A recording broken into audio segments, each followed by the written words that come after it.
What's up, everybody? This is John from Elite. I wanted to talk to you or go a little bit more in depth on the change of direction with how we coach it and what we focus on. Before, we've done a video of how we want them to lean in the direction that we want them to go.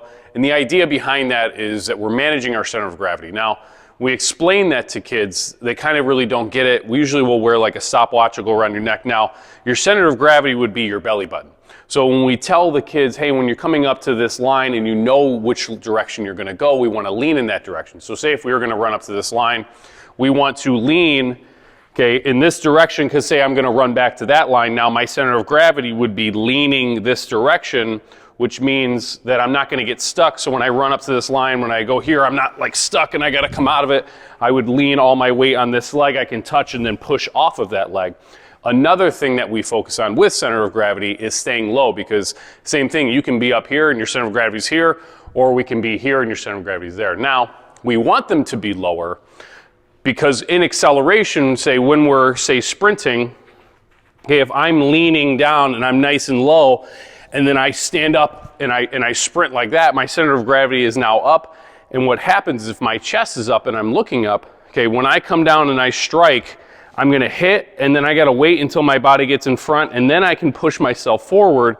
But since I'm already up, I'm not gonna be able to push down and back into the ground as much as I could if I was low. So what I want is we're here, our low center of gravity is low, and I'm gonna push out, and then from here, one, I can take a bigger stride, and then I can push more back, which would propel myself forward. So when we talk about changing direction, we like to have them touch the line to force them to be low so they don't have to think about it as much.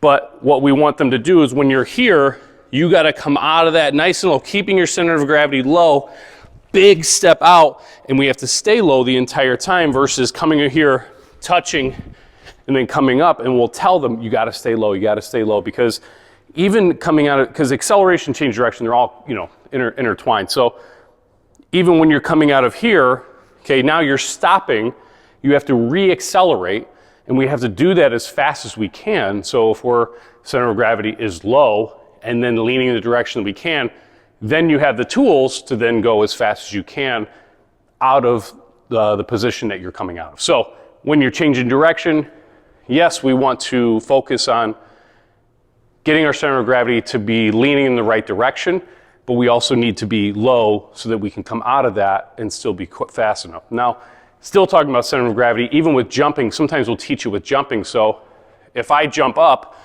okay, and I land here, then I manage my center of gravity correctly. If I jump up and I came forward, even though I was trying to stay there, I'm putting my center of gravity forward, I'm not correctly managing it. Or if we want you to jump forward, but we don't want you to fall forward. So if we jump, and we would stick, I'm correctly managing my center of gravity versus, hey, landing, falling forward, landing, going too far forward, you're not managing your center of gravity. So we'll teach it that way as well. So just giving you a little bit more depth on how we coach change of direction and the focus of managing your center of gravity effectively so that you can still be faster and be a better overall athlete. So if you guys have any questions, please let me know.